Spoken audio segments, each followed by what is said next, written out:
All right, so I'm somebody who kind of thinks that if you do poorly on a test, it's your fault. I don't really think that you can blame tests for your failures, and I guess that's not necessarily because I'm a good test taker. I don't really think I don't really think it's about being a good or bad test taker, or whether or not tests are like valid measures of competency in a particular area. But I think that people tend to do well or poorly because of, number one, their intelligence, and number two, their study strategies. So, whenever I do poorly on an exam, or whenever I have in the past, I always blamed my strategy.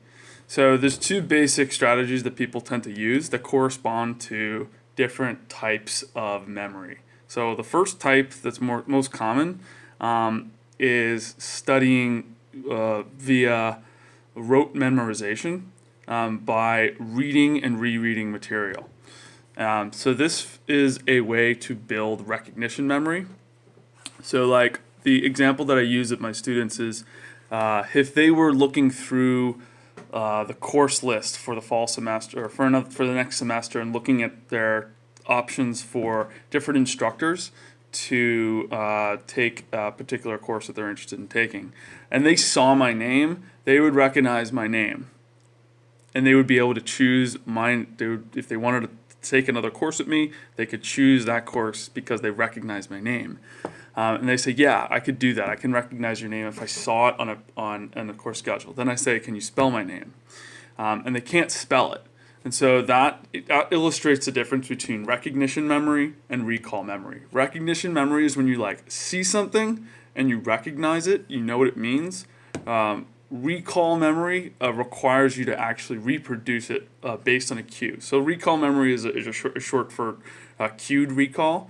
So you have to be able to, based on some specific stimulus, be able to recall information. Hey man, Sorry about that. it's all right. So sorry.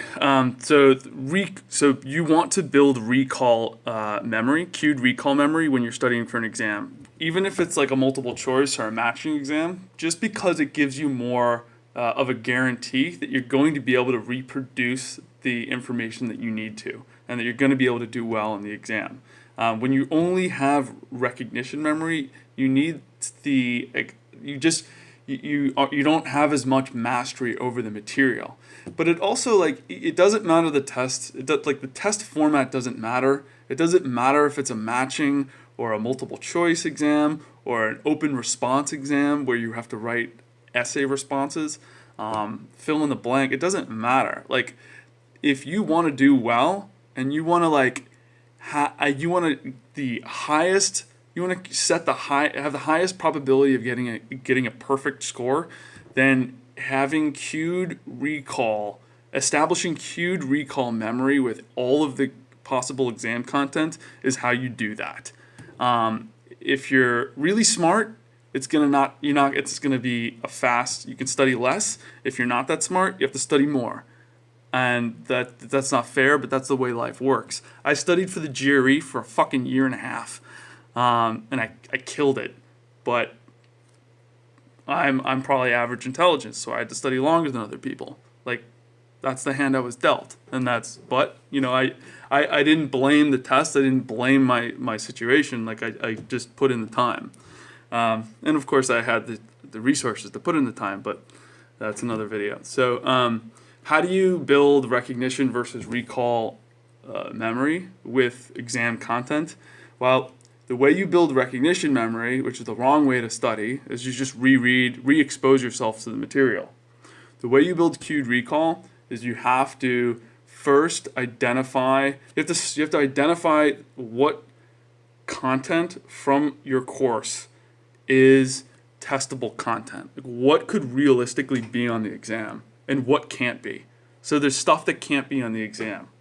There's stuff that's so common sense that it's just it doesn't make sense to try to memorize.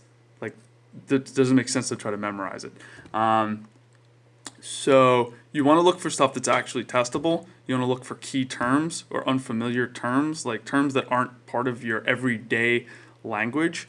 Look for terminology, and then you want to isolate all of that info. Once you get all the potentially testable content, you want to break it into chunks so that it's all pieces of information, and then link that to some queue. So you need to be able to link testable information to something else. So like a typical example of that is like a term. You link a term to a definition, but it could also be like you link a theory to like a subcomponent of the theory. What is a SWOT analysis, or what does SWOT stand for? Strengths, weaknesses, opportunities, threats. So you would be linking SWOT analysis to those four words that make up the acronym, and then also what is the definition? So cued recall is going to help. Cued recall memory is going to help you when you have the test and you see SWOT analysis, and then you have to recall what does the acronym stand for and what's the definition of it. Why is it useful? Like those are three different things that you link to that term. So you need to practice. You can practice it both ways. You have flashcards, or you have, my favorite was like a piece of paper, fold it in half, have cues on one side, testable information on the other, and practice both ways. Look at the definition and make yourself be able to recall the term. Look at the term, make yourself be able to recall the definition or features or details or whatever associated information you want to link to that. And if you can reproduce it on your own, then you should be able to reproduce it when the test is in front of you. And like if you do that with all the information, if you put in the time, like you should be golden. And then you can fuck with the professor if you get something wrong. Because a lot of times, like what really amazes me about my students is how they accept whatever grade I give them. Like they just accept it. They just lay on their back and it's like, okay. They don't question it. They don't look at the answers even. But this is how you succeed in life. I mean, you make sure you know your shit, and then you make sure that your shit was evaluated properly.